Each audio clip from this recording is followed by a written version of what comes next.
Hello and welcome. My name is Alex Romero from the GASB Learning Solutions.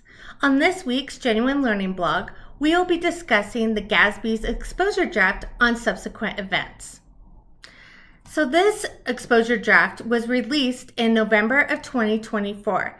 A little bit of background about this area is that previous guidance had come from the AICPA, and so it was part of GASB 56 and the codification. So this is going to be updating to bring it to being GASB specific. The objectives in this area is really to improve the financial reporting requirements for subsequent events. So we're going to be looking at modifying that subsequent event definition and the time frame, and then looking at the issuance date, which has been an issue in practice, knowing exactly when that issue date is, and there's been some discrepancy in how that's been applied, and then clarifying the recognized and non-recognized subsequent events, and finally establishing specific notes disclosures for those non-recognized events. We're first going to look at our subsequent event definition. So this differs from previous definition in the use of plain language and explaining the subsequent events time frame. So we're looking at transactions or other events that are occurring after the financial statement date, but before the date the financial statements are available to be issued. So there we have available to be issued. So this could be interpreted different ways, but we see in this exposure draft that there's an explanation of what that is. So our available to be issued is defined as the financial statements are complete in a form and format that complies with GAAP, and all approvals that are necessary for issuance have been obtained.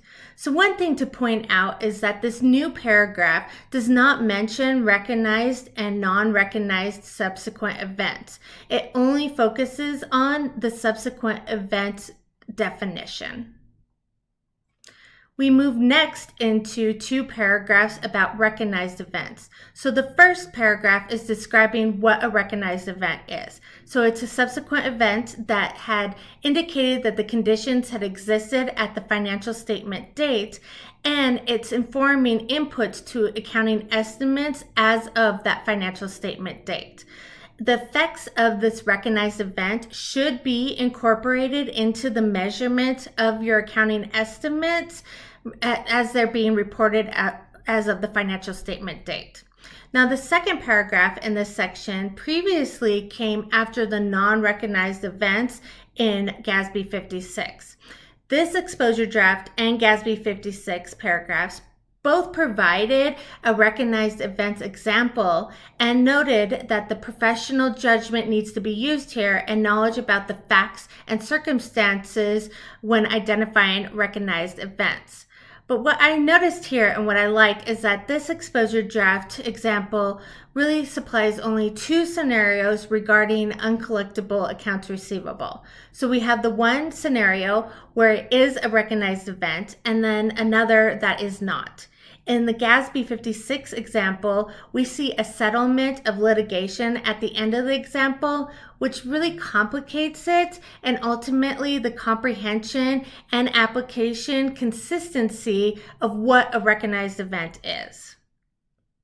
We then move on to non-recognized events. So there was a perceived lack of clarity regarding what specifically constituted a non-recognizable event and what should be included in those note disclosures. So a non-recognizable subsequent event is going to be something that has a significant effect, whether that be favorable or unfavorable on the financial statements, but it's got to be in the reporting period in which that event occurred.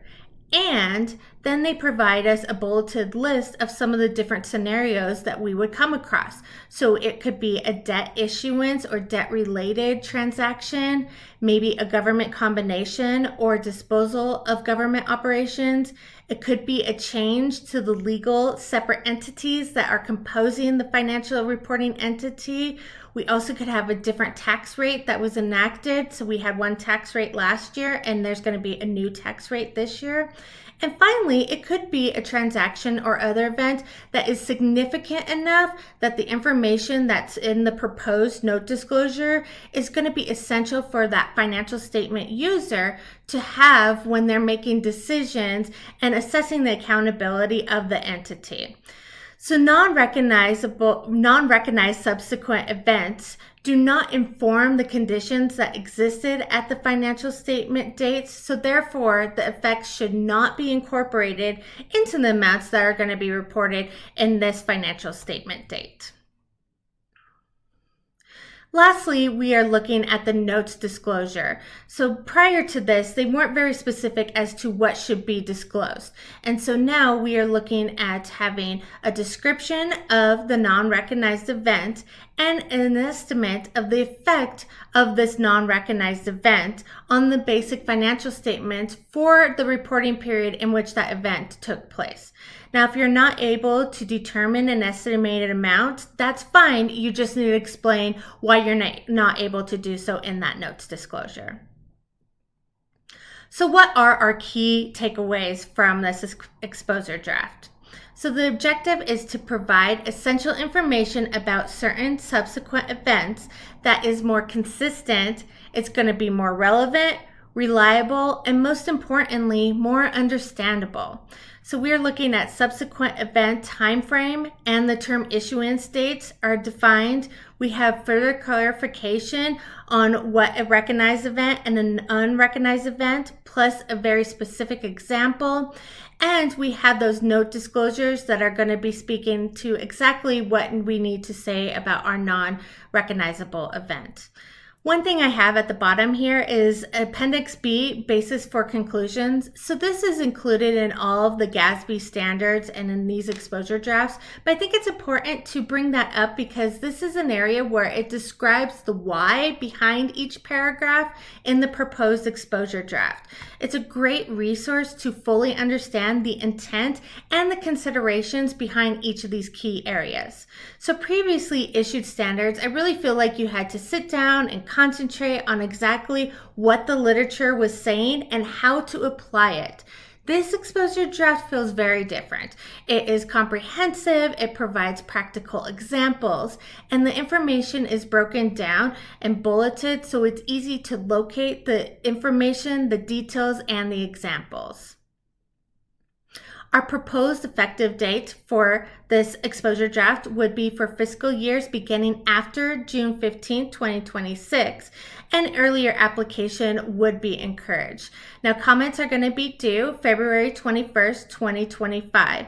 And when I was comparing this exposure draft to Statement 56, I believe most will appreciate the improvements here that have been made and the details that have been added for the subsequent events.